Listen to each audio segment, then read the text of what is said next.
Sobat Kairos yang terkasih di dalam Yesus Kristus, firman Tuhan pada renungan hari ini pada kita ada tertulis dalam Yohanes 1 ayat 16. Karena dari kepenuhannya kita semua telah menerima kasih karunia demi kasih karunia. Sobat Kairos yang dikasihi Tuhan, seorang anak kecil sedang bermain di tepi pantai. Ia membawa ember kecil dan terus-menerus mengambil air laut, lalu menuangkannya ke dalam lubang pasir yang ia buat.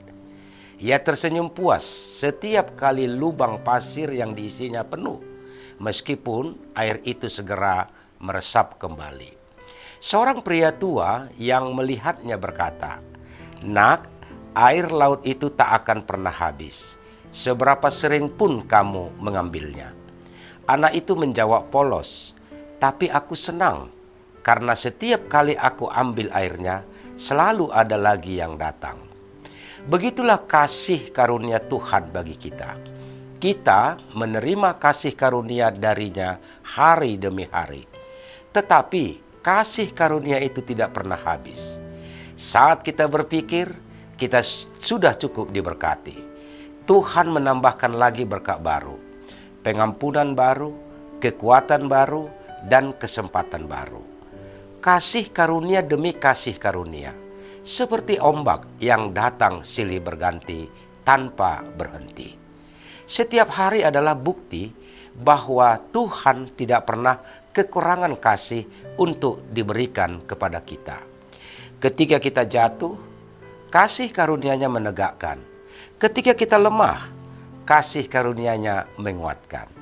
Ketika kita merasa tidak layak, kasih karunia-Nya memulihkan. Sobat Kairos yang dikasihi Tuhan, pada hari ini, mari kita merenungkan keindahan kepenuhan Yesus Kristus yang menjadi sumber segala anugerah bagi kita. Dalam konteks Injil Yohanes, ayat ini mengingatkan bahwa Yesus bukan hanya membawa kasih karunia sekali, melainkan aliran yang tak pernah putus seperti gelombang demi gelombang yang saling menggantikan dan melimpah. Kepenuhan, pleroma, menggambarkan kelengkapan ilahi Kristus, di mana semua kasih, kebenaran, dan kuasa Allah hadir secara sempurna. Ini melampaui hukum Taurat melalui Musa. Yesus membawa kasih karunia yang baru setiap hari, membebaskan kita dari rasa bersalah, ketakutan, dan keputusasaan. Sebagai orang percaya, kita dipanggil untuk hidup dalam anugerah ini, di mana satu berkat diganti dengan yang lebih besar, membawa kehidupan yang berkelimpahan di tengah segala tantangan. Sahabat Kairos yang dikasihi Tuhan, mulai hari ini dengan mengakui kegagalan kemarin, tapi ingat, kasih karunia Kristus sudah menunggu untuk menggantikannya dengan yang baru. Lepaskan beban malu dan jalani hari dengan kebebasan. Di tengah rutinitas kerja atau keluarga, ketergantungan pada kepenuhan Kristus mendorong kita untuk mencari lebih banyak anugerah-Nya melalui doa dan firman, bukan kekuatan sendiri. Ayo, bagikan kasih karunia ini kepada orang di sekitarmu.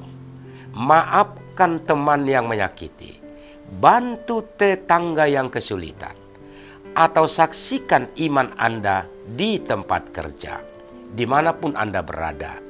Jadilah saluran anugerah bagi yang lain, tanpa memandang latar belakang budaya atau sosial.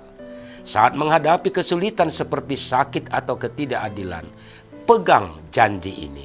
Anugerahnya cukup membawa pengharapan dan transformasi. Amin. Selamat beraktivitas Sobat Kairos. Tuhan memberkati.